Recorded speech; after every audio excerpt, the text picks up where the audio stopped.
దర్శకుడు వెంకీ కుడుముల తెరకెక్కించిన చలో భీష్మ సినిమాలు బాక్సాఫీస్ వద్ద మంచి ఇటు దక్కించుకున్నాయి. భీష్మ తర్వాత అంటే దగ్గర 5 ఏళ్ల తర్వాత ఇప్పుడు వెంకీ కుడుముల నితిన్ హీరోగా రాబిన్ హుడ్ సినిమాతోటి ప్రేక్షకుల ముందుకు వచ్చాడు. మరి వెంకీ కుడుముల తన హిట్ ట్రాక్ను కొనసాగించారా? గత కొంతకాలంగా సరైన హిట్ లేక ఇబ్బంది పడుతున్న హీరో నితిన్కు హిట్ ఇచ్చాడా? ఇదే ఆసక్తి ఇప్పుడు టాలీవుడ్ వర్గాలతో పాటు ప్రేక్షకుల్లో ఉంది. దర్శకుడు వెంకీ కుడుముల తన హిట్ ట్రాక్ కొనసాగించాలన్నా కూడా, నితిన్ కెరీర్ మళ్ళీ తిరిగి ట్రాక్ లో పడాలన్నా కూడా ఇద్దరికి ఈ సినిమా ఎంతో కీలకంగా మారిందనే చెప్పాలి. సింపుల్ స్టోరీ లైన్ తోనే సినిమాను తెరకెక్కించారు. హీరో నితిన్ వరుసగా బడాబాబుల ఇళ్లలో చోరీలు చేసి ఆ డబ్బును తాను పెరిగిన అనాథాశ్రమంతో పాటు ఇతర అనాథాశ్రమాలకు పంచుతుంటాడు. పోలీసులు ఎలాగైనా సరే నితిన్ను పట్టుకోవడానికి రకరకాల ప్రయత్నాలు చేస్తారు. ఈ నితిన్ బాధితుల్లో హోంమంత్రి స్నేహితుడు కూడా ఉండటంతో పోలీసులు సీరియస్గా రంగంలోకి దిగుతారు. దీంతో తాత్కాలికంగా ఈ పనికి విరామం ఇచ్చి ఉద్యోగంలో చేరడానికి నితిన్ నిర్ణయం తీసుకుంటాడు. దొంగతనాలకు బ్రేక్ ఇచ్చేసి ఉద్యోగం చేయాలని నిర్ణయించుకున్న నితిన్ సెక్యూరిటీ ఏజెన్సీ నడుపుతున్న రాజేంద్ర ప్రసాద్ దగ్గరకు వెళ్తాడు.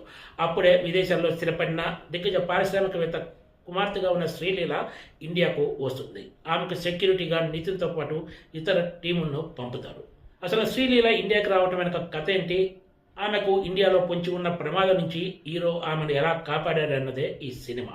ఒక మాటలో చెప్పాలంటే రాబిన్ హుడ్ సినిమా కథలో ఏమాత్రం కొత్తదనం లేదు. అదే గంజాయి, ఇంటర్నేషనల్ మాఫియా, గ్రామాల్లో ఉన్న ప్రజలను బెదిరించి అక్కడ ఈ మాఫియా గంజాయి సాగు చేయటం. ఇదే స్టోరీ రాబిన్ హుడ్ సినిమాలో కూడా ఉంది. ఇప్పటికే ఎన్నో సినిమాల్లో చూసిన అంశాలే ఇందులో కూడా రిపీట్ అయ్యాయనే చెప్పాలి. సినిమాలో ప్రేక్షకులు నవ్వించిన కాంబినేషన్ అంటే నితిన్, రాజేంద్ర ప్రసాద్, వెన్నెల కిషోర్లదే.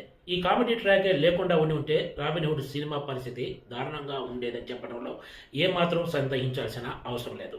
రాబిన్ హుడ్ సినిమాకు బలం అంటే వీళ్ళ ముగ్గురు మధ్య వచ్చే సంభాషణలు, కామెడీ ట్రాక్ మాత్రమే. హీరో నితిన్కు ఇందులో పెద్దగా యాక్షన్కు స్కోప్ లేకపోయినా స్టైలిష్ లుక్లో కనిపిస్తాడు. హీరోయిన్ శ్రీలీల సంపన్న పారిశ్రామికవేత్త కూతురుగా కనిపిస్తుంది. ఆమెకు కూడా ఇందులో నటనకు పెద్దగా స్కోప్ ఉన్న పాత్ర దక్కలేదనే చెప్పొచ్చు. శ్రీలీల ఇందులో స్టైల్గా, రిచ్ గర్ల్గా సందడి చేస్తుంది. రాబిన్ హుడ్ సినిమాలో డేవిడ్ వార్నర్ పాత్ర అలా వచ్చి ఇలా వెళ్తుంది. ఓవరాల్గా చూస్తే రాబిన్ హుడ్ సినిమాతోటి వెంకీ కుడుముల తన హిట్ ట్రాక్ను కొనసాగించాడనే చెప్పాలి. మరోవైపు హీరో నితిన్ కూడా ఊరట దక్కింది. రాబిన్ హుడ్ సినిమాతోటి దర్శకుడు వెంకీ కుడుముల ప్రేక్షకులను నవ్వించి ఏమాత్రం కొత్తదనం లేని కథతో చేసిన సినిమాను బతికించుకున్నాడనే చెప్పొచ్చు. Please subscribe TGTV.